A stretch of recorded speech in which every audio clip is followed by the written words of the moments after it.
Hi mga beshi! Mega love shout out po sa inyong lahat. Welcome back dito sa ating channel. Abay, 2025 na. Ito yung mga YouTube setup na ating gagawin para po mas lalong mapadami ang ating subscribers at ang ating mga view natin ito hanggang dulo ha. Kaya let's get ready. Welcome to my YouTube studio. Ayan, nandito na po tayo sa aking YouTube studio. Palitan ko lang natin mo konti yung aking facial. Charot. Ayan, mag-change po tayo ng ating setup sa ating mga videos. Kaya punta tayo dito sa pinakababa. Ayan yung binilugan ko po. Content. Pagkatapos nyo mapunta sa inyong mga content, meron dyang videos, shorts at live kayong makikita. Dito tayo sa videos mag-edit ng ating setup. Ayan, ganon. May na-upload na akong videos para sa tutorial na to. Charot. Pinaghandaan ko yan para sa inyo. Kaya click lang natin itong paano sumahod sa YouTube monthly. Ayan. Click nyo lang po yan. May parang lapis po kayong makikita sa pinakataas. Yan po yung ating isi-set up. Click lang po yan.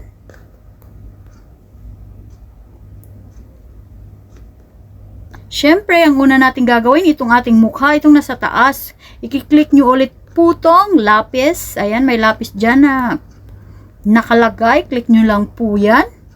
So, meron ditong mga nilalagay na po si YouTube na pwede mong ilagay na bilang thumbnail. Pero kung may nagawa ka na, pwede mo rin i-click tong custom thumbnail. Ayan. So, ito may nagawa na ako. Click mo lang yan. At ayan na po ang ating thumbnail. Paano sumahod sa YouTube monthly kahit wala kang upload na videos. Panoorin nyo yan. Okay po. Tapos, click nyo lang itong sa taas. Done. Ng bonggang-bongga. So, dito tayo sa visibility. So, i-click nyo lang po yung visibility. Yung parang may orasan dyan. Yan. Mamimili po kayo kung anong gusto nyo. Pwede nyo i-publish.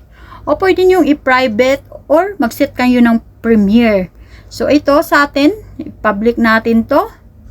Ganun, naka-public na siya. Next is, ang malupit na monetization. Huwag niyong kalimutan kung kayo monetize na, i-on yun lang po yan. Para naman magkaroon tayo ng ching. Nako naman yan. Ayan, naka-on na po yung ating monetization. Naka-green na po ang ating dollar sign. So, kung it's mid for kids or not mid for kids yan, pindutin nyo lang po. Siyempre, yung ginagawa natin, not mid for kids is mid for you. Yun, nanonood sa akin. Ganun. And then, add playlist. Kung may nakahanda kayong playlist, yan, para po yung videos nyo, sunod-sunod po na ma-play at magustuhan nila, makikita nila kung anong sunod na video na pwede nilang panoorin. Ayan, kung gusto nyo nang lagyan ng playlist. At dito, syempre, sa pinakababa, ayan, pinakababa, meron itong add tags. Pinakauna, add tags. Ayan. Ayan, click nyo lang po yan at kailangan nyo pong maglagay ng hashtags. Yan, dyan, hashtags Ivana. Yung mga sikat natin dyan na mga pinapanood.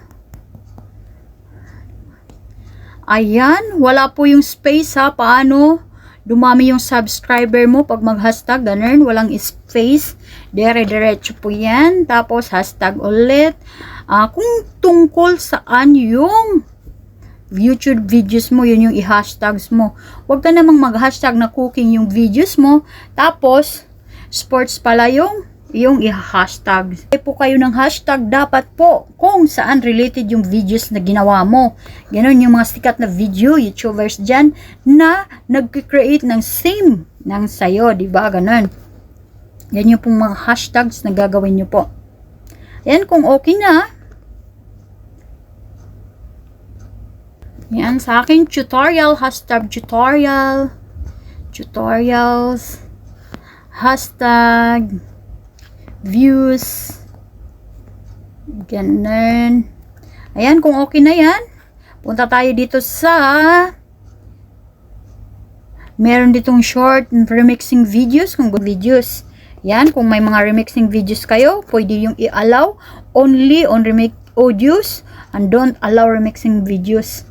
Kaya yan, ayaw nyo mag-remix yung videos nyo, yan yung gawin nyo. Tapos, dito tayo sa add paid label. Ayan. Does your Video include paid promotion. Syempre, wala tayo niyan. Ganun, wala. Huwag mo na lang lagyan kung wala. Dito tayo sa education. Kung educational ba yung videos nyo, comedy, entertainment. Yan, pili lang po kayo kung saan yung pipindutin nyo dyan. At comment on, and then, kalas. Balik tayo dito sa ating pinakauna. Ayan, tapos na po ang lahat-lahat. Siguraduhin nyo pong tapos na po ang lahat-lahat bago natin. At ang pinakamalupit dito sa taas, save. Ayan, yung binilugan kong save. Save lang natin po yan. Save. At yun lamang po. Maraming salamat po sa inyong panunood. Like, subscribe, bell all po sa ating videos para ma-notify po kayo for next upcoming videos natin. O, ikaw ba? Palapag naman dyan kung anong settings ang hindi mo pa nagawa. At nang gagawan po natin ng malupit na tutorial. Bye-bye. See you around. God bless.